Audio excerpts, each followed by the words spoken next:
राजेश राठौर, आप कैसे कैसे पूरा विपक्ष से नीतीश कुमार के लिए अपमान बता रहा है? भाई सोनिया गांधी है, वो भी तो राज्यसभा गई ना। मौका मुझे देंगे पूजा जी। मैं नीरज जी एक रिएक्शन में राजेश राठौर से लेती हूँ, then I am coming back to you. Neeraj ji रुक जाइए। हाँ, राजेश राठौर। ये नीतीश कुमार का अपमान नहीं है। हम चुनाव से पहले भी एक महत्वपूर्ण विषय पे इसी पे आपके साथ हम डिबेट किए थे, जब नीतीश कुमार जी का पार्टी भारतीय जनता पार्टी के उन नारों के खिलाफ या अलग कि अब की बार एनडीए सरकार, उसी समय नीतीश कुमार जी का एक बड़ा पोस्टर उनके कार्यालय से लेकर पूरे बिहार में लगाया गया कि 2025 से 30 फिर नीतीश। ये मैंने नहीं लगाया था, ये जेडीयू के लोगों ने लगाया था। लेकिन मात्र 3 महीने पूरे नहीं हुए फिर नीतीश कुमार को हटाने की बात आई। इसलिए आई कि भारतीय जनता पार्टी ने एक पटकथा पहले ही लिख ली थी कि नीतीश के नाम पे चुनाव जीतना है और फिर अपनी सरकार बनानी है। और बार बार चर्चा हम यहाँ कर रहे हैं, राजीव जी भी कर रहे हैं, सौरभ जी भी कर रहे हैं, राजीव जी बहुत अच्छी चर्चा की है, पहले से भी कर रहे हैं कि नीतीश के इच्छा से मुख्यमंत्री बनेंगे। नीतीश के इच्छा से नीतीश तो मुख्यमंत्री नहीं बन रहे हैं। एक क्रूर शासक जैसे एक वफादार गुलाम को मृत्यु दंड से पहले उसकी इच्छा पूछता है, तो मृत्यु दंड से पहले की इच्छा है नीतीश कुमार के राज्यसभा भेजना। और ये मृत्यु दंड सिर्फ नीतीश कुमार को नहीं, बिहार के लोकतंत्र को मृत्यु दंड दिया जा रहा है। 2025 से 30 के नारा लगा के नीतीश कुमार के नाम पर चुनाव आप जीतते हैं और बिहार के 13 करोड़ लोगों की आप हत्या कर रहे हैं, लोकतंत्र की हत्या कर रहे हैं।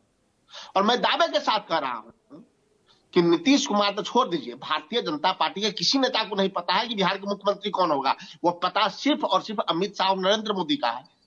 फिर बिहार को मुख्यमंत्री थोपा जाएगा और अपने दंडों पे, अपने शर्तों पे उत्तर प्रदेश की तरह, महाराष्ट्र की तरह राजनीति की जाएगी। ये पटकथा पहले से था और नीतीश कुमार आज डर से, तो इसका मतलब आप मान रहे हैं कि बिहार आपके हाथ से निकल गया? बिहार मेरे हाथ से नहीं निकला। अब विपक्षी दलों के लिए कोई चांस नहीं है बिहार में? कभी नहीं।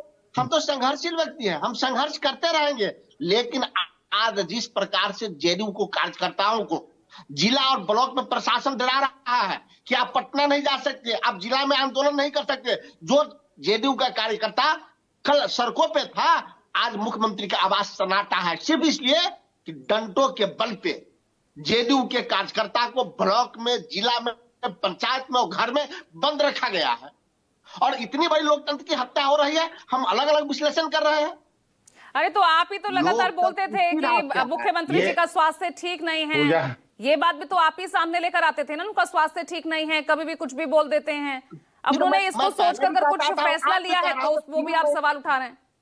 जो आदमी जिसका स्वास्थ्य खराब रहेगा वो मुख्यमंत्री नहीं बन सकता है, तो राज्यसभा सदस्य कैसे हो सकता है? तब तो दोनों काम नहीं कर सकता है। जिसकी सेहत खराब रहेगी वो न प्रवक्ता बन सकता है, न एंकर बन सकता है। हम एंकर बनने के लिए ठीक है, प्रवक्ता बनने के लिए खराब है, ऐसा नहीं होता है। सीधा और सीधा बिहार के पिछड़ों के पीठ में छुरा घोपा गया है। जवाब दीजिए नीरज, जवाब दीजिए, फिर वंदना जी आपके पास आ रही है। बिल्कुल कांग्रेस और आरजेडी का हताशा है। रुके राजेश जी, रुके। हाँ राजेश जी सुन लीजिए, आप बोल रहे थे, मैं शांति से सुन रहा था। राजेश जी जरा शांति से रहिए। राज्यसभा जो उच्च सदन है, वहां लोगों का जाना आपको लोकतंत्र की हत्या लगती है और आरजेडी प्रवक्ता को राज्यसभा डंप यार्ड लगता है। यह अपने आप में दर्शाता है कि संसदीय परंपरा, संसद और संविधान के प्रति। राजेश जी शांत रहिए, यह अपने आप में दर्शाता है कि संसदीय परंपरा के प्रति आपका कितना भरोसा है। तानाशाह की राजनीति तो आप लोग का इतिहास रहा है ना। इमरजेंसी देश में लगाने वाले, इमरजेंसी देश में लगाने वाले, तानाशाही करने वाला इतिहास आप लोगों का रहा है। हमारे प्रधान सेवक कभी तानाशाही नहीं करते। हमने नीतीश कुमार की इच्छाओं का सम्मान किया है और बिहार की हर जनता जानती है, हर एक जनता जानती है कि आज बिहार को जंगल राज जंगल से निकालकर कौन यहाँ तक लाया है और आगे कौन ले जा सकता है। माननीय नीतीश कुमार की मुख्यमंत्री जी की यह इच्छा हुई, अब माननीय मुख्यमंत्री जी की यह इच्छा हुई कि बिहार का बागडोर किसी नए हाथ में जाए और मैं राज्यसभा जाऊं और दिल्ली में बैठकर बिहार की आवाज को बुलंद करूं। जी, ये इच्छा आपकी थी या माननीय मुख्यमंत्री नीतीश कुमार की थी, यही तो समझ में नहीं आ रहा है ना। वो बिहार पे आकर के बिहार का विकास किया, वो दिल्ली में जाकर के राज्यसभा में बिहार की आवाज को बुलंद करेंगे। इससे एनडीए की ताकत और बढ़ेगी, बिहार के विकास को और गति मिलेगी। वो गति बिहार से मिलेगी और दिल्ली से मिलेगी।